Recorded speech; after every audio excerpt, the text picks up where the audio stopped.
प्रधान राठौड़, जळगाव, महाराष्ट्र, इनका सवाल है कि प्री मैच्योर इजैकुलेशन ये बीमारी क्यों होती है और उसका इलाज क्या है। प्री मैच्योर इजैकुलेशन, इसका मतलब ऐसा होता है कि समय से पहले स्खलन होना। पति पत्नी एक दूसरे के साथ में संबंध कर रहे हैं, ऐसी अवस्था में संबंध करते करते समय से पहले ही स्खलन हो जाना, इसको प्री मैच्योर इजैकुलेशन कहते हैं। ये बीमारी है नहीं है, इसके बारे में डाउट हो सकता है। अब जैसे अगर इसको बीमारी कब नहीं मानी जाती है, अगर पति अपने पत्नी के साथ में संबंध कर रहा है और उसे पूरा समाधान मिलता है, लेकिन जल्दी में उसका स्खलन हो जाता है, इजैकुलेशन हो जाता है, तो फिर ये बीमारी नहीं है, क्योंकि उसको पूरे तरह से समाधान हुआ है, ऑर्गेज्म हुआ है, लेकिन बहुत जल्दी हुआ है। इंसर्ट किया और कुछ सेकंड में ही हो गया,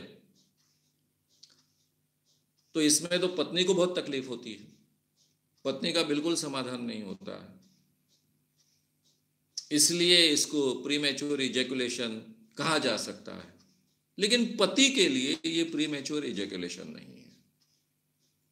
अगर पति को ऑर्गेज्म होता है तो पूरी तरह से समाधान मिलता है।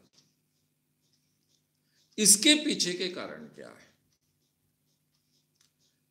इसके पीछे का एक मेन कारण हो सकता है जिसको हम कहते हैं एंजाइटी। ये एंजाइटी कई चीजों के बारे में हो सकती है। ये अविश्वास होगा कि मैं बहुत अच्छे ढंग से आज पत्नी के साथ में संबंध नहीं कर पाऊंगा,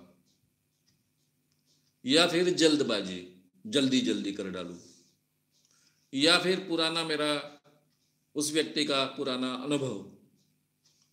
ये कई कारण उसमें हो सकते हैं, लेकिन सभी कारणों के साथ में एंजाइटी होती है, टेंशन होता है। एंजाइटी, टेंशन, ये सेक्सुअल एक्ट का शत्रु है, दुश्मन है। इसलिए इसकी ट्रीटमेंट में सबसे आवश्यक पहली चीज होती है एंजाइटी को टैकल करना, टेंशन को टैकल करना, टेंशन और एंजाइटी को निकाल देना। अगर पुराना अनुभव ऐसा है भी, तो भी क्या होता है कि पुराना एक अनुभव ऐसा रहा तो मन में ये डर होता है कि मेरा नेक्स्ट टाइम भी ऐसा ही होगा।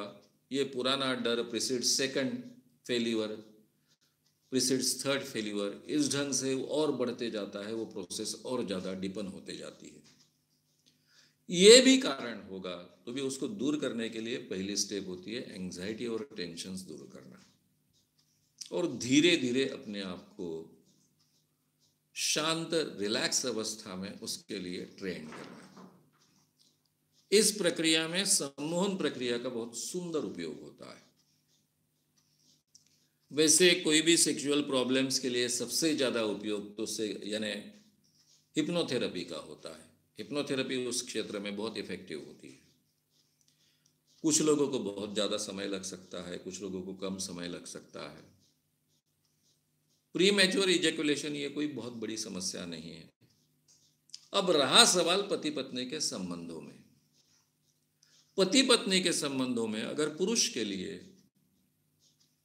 ये बीमारी नहीं है, उसका पूरा समाधान हो जाता है, ऑर्गेज्म हो जाता है, तो ये दिक्कत इतनी है कि पत्नी का समाधान नहीं होता है, तो इसके लिए अलग तरीके उपयोग में लाए जाते हैं।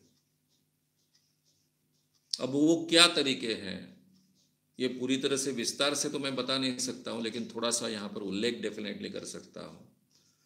यानी पत्नी के मास्टरबेशन का उपयोग किया जाए, पति उसको मास्टरबेशन करने के लिए मदद करे।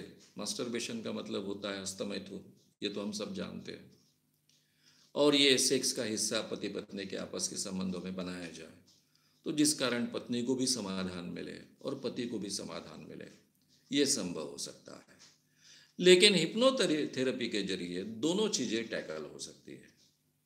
एक, पति के ये प्रीमैच्योर इजैकुलेशन की जो समस्या है उसको कम करना संभव है, एंग्जाइटी टेंशन दूर करना संभव है, इस कारण उसके रिजल्ट्स भी अच्छे आएंगे और समय बढ़ाना भी संभव है।